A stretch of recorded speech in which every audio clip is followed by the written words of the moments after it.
Le Grand Matin Sud Radio. L'enquête de la matinée. L'enquête de la matinée avec notre info-vérité, notre débat. Et il est très simple, les Gilets jaunes, acte 8, le mouvement doit-il s'arrêter ? Je vous laisse la parole, Véronique Jacquier. Eh bien, les auditeurs disent sur le compte Twitter de Sud Radio, non, les Gilets jaunes ne doivent pas s'arrêter. Non, à 86%. Alors, les auditeurs vont un peu tous dans le même sens. Moi, j'aimerais bien entendre les 14 petits pourcents qui disent qu'il faut qu'ils s'arrêtent. Il y a Randy qui nous dit, ça n'a concrètement rien changé, les mesures d'Emmanuel Macron. Je dirais même qu'il faut aller beaucoup plus loin et passer au-dessus de Macron qui ne sert à rien. Voilà, il y a Paul qui nous dit oui et non. Arrêter, c'est perdre la mobilisation. Continuer, c'est risquer la répression disproportionnée et l'arrivée des casseurs. La balle est dans le camp du gouvernement. Mais vu la diversité des doléances, ce sera compliqué. Le pouvoir d'achat et gérer l'argent public. Alors on est toujours au cœur des contradictions des Gilets jaunes finalement. Et il y a avec nous bien sûr un Gilet jaune qui vient de Toulouse, c'est Jean-Claude Régnier, bonjour. Bonjour. Il y a Bruno Questel qui est le député de La République En Marche de l'Eure, bonjour. Bonjour. Et puis Jérôme Sainte-Marie, politologue, président du cabinet Polling Vox. Bonjour Jérôme Sainte-Marie. Bonjour. Alors, commençons par les contradictions qui sont au cœur du mouvement pour continuer. Alors, on va commencer avec le politologue. Tiens, est-ce que ça a un sens de se mettre hors jeu, parce que c'est la figure que j'employais à 7h10, je fais une comparaison avec le foot. À la main. Oui, je fais une comparaison avec le foot en donnant un carton rouge aux Gilets jaunes, disons les choses. J'ai dit qu'il fallait arrêter les prolongations, qu'on ne pouvait pas continuer des prolongations parce que le pays ne se portait pas bien et qu'à un moment, surtout quand on pense à continuer à bloquer l'économie ou qu'il y a encore des conséquences économiques, il faut arrêter de se mettre hors jeu, il faut revenir sur le terrain pour jouer une partie avec le gouvernement, même si elle est discutable. Qu'en pensez-vous, Jérôme Sainte-Marie ? Je vais d'abord être très prudent parce que vous savez, tout politologue qu'on soit, personne n'a vu l'émergence d'un mouvement aussi original, aussi massif.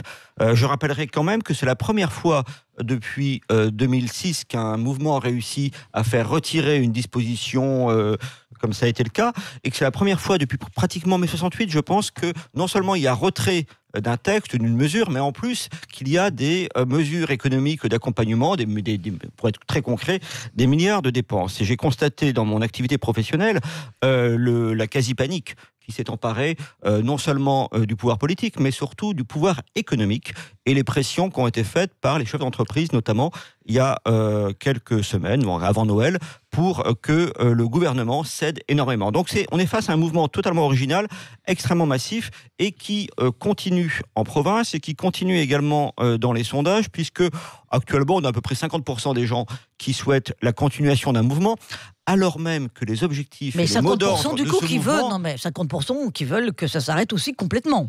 Oui, mais c'est un mouvement qui est très radical, donc 50% c'est énorme en réalité. Et c'est le seul problème, et je laisserai la parole à ce moment-là, c'est que c'est un mouvement qui aujourd'hui a atteint ses premiers objectifs, et qui aujourd'hui semble se chercher comme c'est à peine un mouvement qu'on ne connaît pas exactement, enfin on a un porte-parole qui est là, mais qu'on a l'impression quand même c'est un peu la génération spontanée des porte-paroles et de tout cela, c'est à peine un mouvement, et donc on a du mal à voir exactement un programme et des mots d'ordre à ce stade de la mobilisation. Jean-Claude Régnier, vous êtes gilet jaune toulousain, porte-parole de l'Union nationale des VTC. On a l'impression que les actes 8, c'est un peu comme les guerres des étoiles. Il y a toujours un épisode qui vient après le suivant. On ne sait pas quand ça va s'arrêter. Si on se réfère, on va dire que nous sommes les derniers Jedi. Bien répondu. Et qui est Dark Vador ? Emmanuel Macron, bien évidemment. La réponse ne m'étonne qu'à moitié venant de vous. Non, c'est tout à fait ça. C'est l'acte 8...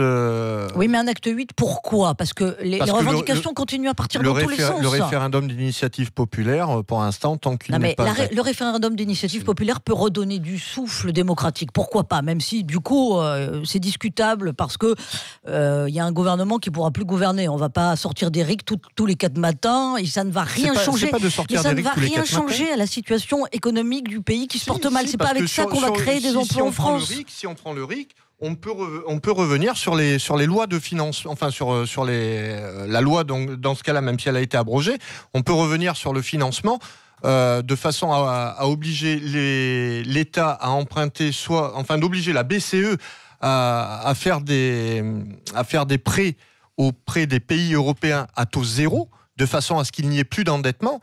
ce qui permettrait... Il y aura quand même la dette précédente. Hein. Oui, il y a quand même si vous 2300 milliards de dettes. Mais Si vous empruntez à taux zéro, il y a les 40... Le dernier budget en équilibre, c'est 74. Il y aura plus les... comme à ce jour, on a déjà payé 1300 milliards d'intérêts sur la dette. Un peu plus de 1400 milliards d'intérêts sur la dette. Donc on n'aura plus d'intérêt à payer. 40 milliards par an. Oui, mais justement, on n'aura plus d'intérêt à payer. Non mais d'accord, mais donc votre solution, c'est encore de s'endetter, même à taux zéro. C'est pas de s'endetter, ça permettra de ne plus s'endetter. On réglera la dette au fil des années. De ce côté-là, c'est relativement important. Bruno Kittel, oui. Encore. Je vous remercie. La dette, c'est aussi 2900 € par seconde. Le compteur, il tourne tous les jours du matin au soir. Et je vois pas comment on pourra effacer effectivement les intérêts de la dette actuelle si d'aventure un RIC venait prendre un certain nombre de dispositions telles que vous le souhaitez. Donc on est un peu là dans la fantasmagorie ou l'imaginaire. Manifestement, vous avez des références cinématographiques, mais dans la vie réelle que vous prétendez incarner, je pense que c'est d'autres images, Blanche-Neige et les 7 nains par exemple, qui pourraient parfaitement l'illustrer. Mais sur le fond, moi ce qui m'embête un peu, c'est que je n'y vois plus clair.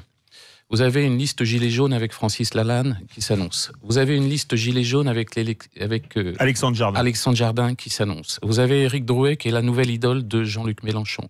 Vous avez Jacqueline Moreau qui a disparu des radars alors qu'elle avait plus de 6 millions de vues sur sa première vidéo au début du mouvement.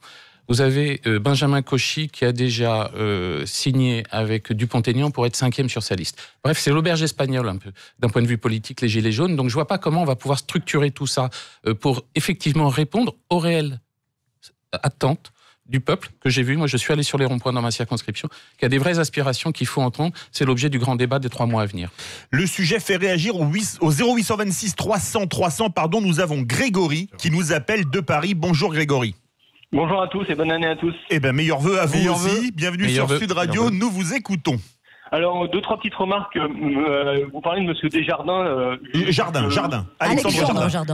Alexandre Jardin était appelé à vendre devant Macron pendant la campagne présidentielle. Pour la dette, il faut savoir que la dette est à maturité à 10 ans. Donc dans 10 ans, on n'en parle plus. Et il suffit de faire des économies. On en parle, la fraude fiscale, c'est entre 40 et 80 millions. Milliards, oui, excusez-moi. Pour l'Europe, on a moins de 9 milliards. Pour l'immigration, on a appris là les fausses cartes vitales. Rien que les fausses cartes vitales, c'est 14 milliards. Donc il y a des économies à faire. Je vous en trouve plus de 100 milliards par an. Et c'est assez facile encore. Mais il faut avoir le courage de le faire. C'est pas politiquement correct, ça c'est sûr. Mais il faut avoir le courage de le faire. Après, M. Macron, pour moi, il est fini. Il est hautain, il écoute, il entend, mais il écoute pas. Ou il écoute, mais il n'entend pas, on va dire. Et, je vois pas comment il pourra s'en sortir. Et les gens en ont marre. Moi, personnellement, je suis pas à plaindre. J'ai un salaire un peu plus élevé que le médian, on va dire. J'habite à Paris. Mais c'est pour tout le reste de ma famille qui habite en banlieue. Je sais que un de mes petits frères, par exemple, fait 70 km par jour pour aller travailler. L'essence, il en met un paquet. Il travaille tous les jours. Donc, M.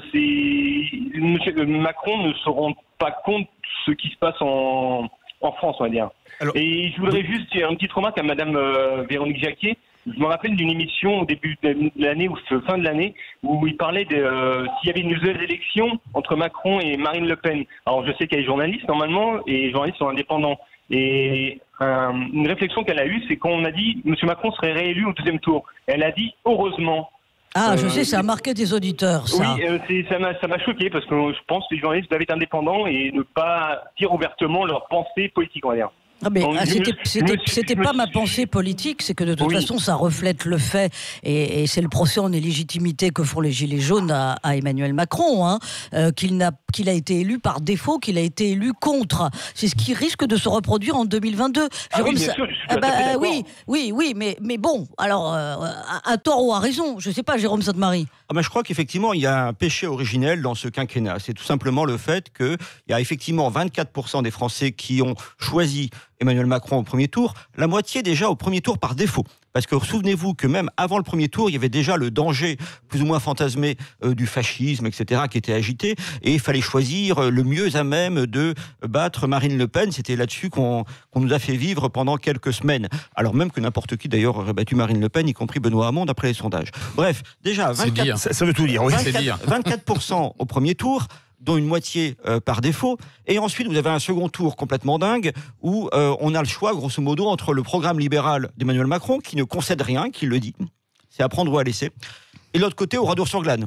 Donc effectivement, les Français, sont pas forcément libéraux, mais entre ça et la Waffen-SS, ils préfèrent plutôt, si vous voulez, le libéralisme. Donc on est dans un truc complètement dingue où il n'y a pas eu de vrai débat sur le programme libéral assumé par Macron. Alors Macron a été très clair. Emmanuel Macron dit toujours ce qu'il va faire et il fait ce qu'il dit. Ça, c'est là-dessus, c'est un mérite qu'on doit lui reconnaître. Mais cependant, il n'y a pas eu clairement, si vous voulez, attendez, je vais finir juste là-dessus. Il n'y a pas eu clairement de débat sur le programme parce que le second tour était assez aberrant, puis présenté de manière un peu hystérisante, on va dire, quand même, par les médias. Et même la campagne présidentielle était aberrante. Il n'y a pas eu de programme avec l'affaire Fillon, il y a eu toutes sortes d'épisodes sur lesquels je ne reviendrai pas, mais qui ont donné à beaucoup de Français l'impression que la campagne ne se déroulait pas normalement, en tout cas ne permettait pas le débat d'idées. Et après, vous avez l'élection législative qui sont uniquement des élections de ratification, et les députés de la République En Marche sont bien entendu légitimes, et toutes les formes légales et républicaines ont été respectées. Mais cependant, vous ne pouvez rien contre le fait que seuls 15% des inscrits ont voté pour les députés de la République En Marche, pour les candidats de la République En Marche. Donc il y a un pouvoir qui est légitime, mais un programme radical de transformation de la société qui n'a pas été approuvé par une majorité de Français, qu'on le veuille ou non. Grégory, comment s'en sortir par le haut maintenant, selon vous? Il faudrait faire comme Marine Le Pen le dit, c'est une nouvelle élection législative proportionnelle avec un bonus au président. Et je crois que c'est en cours en Angleterre. Un bonus au président, comment on peut faire un bonus au président? Par exemple, on a 450 députés. 350 sont élus proportionnellement proportionnel intégral et 100 députés. Oui, mais alors, Grégory, je vous arrête tout de suite parce qu'il y a une contradiction dans ce que vous dites, parce que ça veut dire le renforcement des partis politiques, ce type de proportionnel. Exactement. Or, les gilets jaunes ou la plupart des Français en ce moment dénigrent complètement les partis politiques. Bruno Guestel, ça veut dire aussi une totale déconnexion des réalités du terrain pour les parlementaires qui seraient élus à la proportionnelle intégrale, puisque pour l'essentiel d'entre eux parisiens ou des grandes villes. Ou des grandes villes, avant toute chose des urbains, effectivement, et sans réelle obligation d'aller sur le terrain. Donc on reviendrait on en reviendrait à un régime d'apparatchik. On en reviendrait totalement à un régime d'apparatchik ou de femmes et d'hommes qui seraient complètement dépendants d'une structure partisane. Oui. Mais alors, justement, vous avez entendu Grégory qui nous appelle de Paris, Jean-Claude Régnier.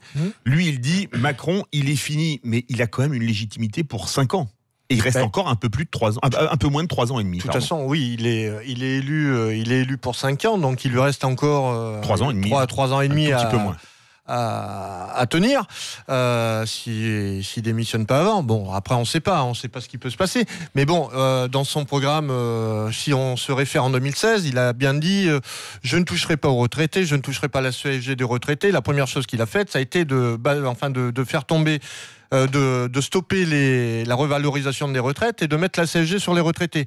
Donc il a fait beaucoup de choses qui n'étaient pas du tout dans son programme. Mais qu'est-ce que vous voulez, vous, maintenant, Jean-Claude Régnier, qui est de Gilets jaunes? Qu'est-ce que vous voulez? Et qu'est-ce que je veux? C'est qu'il prenne un rendez-vous chez Audica, qu'il se fasse poser sa prothèse auditive et qu'il entende réellement. Non mais attendez, on a un président qui a lâché déjà 10 milliards d'euros. Alors évidemment, c'est pas 10 suffisant. Milliards d'euros, il peut les récupérer justement sur les frais de l'État. Non mais ce n'est pas suffisant pour changer la vie des Français au sens où l'entendent les Gilets jaunes. Mais enfin, quand même, ce n'est pas rien. Ce n'est pas rien, c'est de l'enfumage qu'il a fait. C'est totalement de l'enfumage. Mais la CSG, je vous prends l'exemple. Moi, mes ex-beaux-parents, ils touchent 1300 € de retraite à tous les deux. L'annulation de la CSG, là, à partir de janvier, l'annulation de la hausse de la CSG, ça leur rapporte juste 3,50 € de plus de pouvoir d'achat par mois. C'est énorme, Donc ça va pas changer grand-chose pour eux. Mais justement, Jérôme Sainte-Marie, le point de départ, la goutte de gasoil qui a fait déborder le réservoir ou de sans-plomb qui a fait déborder le réservoir, c'était la hausse des prix des carburants. L'essence a jamais été aussi peu chère depuis 1 an qu'en ce moment. Et pourtant, ça ne tarit pas le mouvement des Gilets jaunes. Est-ce que finalement, l'essence ou le gasoil, ça n'a pas été qu'un prétexte ? un prétexte, c'était un révélateur, on va dire, parce que c'est pas un prétexte, c'est quelque chose, c'est une dépense contrainte pour les Français, c'est un révélateur. Tout à l'heure, on a fait une comparaison cinématographique, je crois que vous avez comparé Emmanuel Macron à Dark Vador. Je ne reprendrai pas cette comparaison, mais d'une certaine manière, les Gilets jaunes, c'est bien le père des Gilets jaunes. Vous savez, connaissez cette scène de Star Wars. C'est bien le père pour une raison toute simple, c'est que Emmanuel Macron, son projet a été de détruire le clivage gauche-droite et d'affirmer la réunion, à ses yeux, des meilleurs de la gauche et de la droite. Sauf que ça a rendu la société française dangereusement lisible pour elle-même. Et à quoi on assiste, vous savez, à mes yeux, c'est très simple, et je vois ça dans les sondages. J'ai vu ça en allant observer pour le Figaro Magazine les manifestations à Paris. J'ai vu ça à Noël dans l'endroit où je vais en vacances, c'est-à-dire dans les baronnies à la limite de la Drôme et des Hautes-Alpes, où il y a énormément de gilets jaunes qui sont présents, du côté de Bulle-et-Baronnies, effectivement.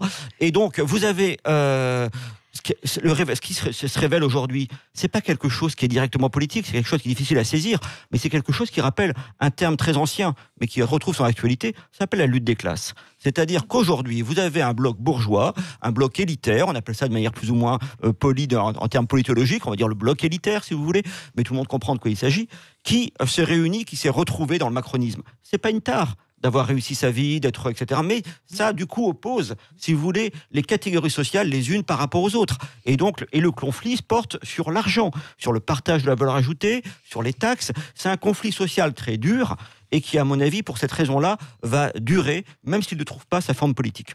Il va durer, il ne trouve pas sa forme politique. Bon, continuons à en parler, c'est Sabili.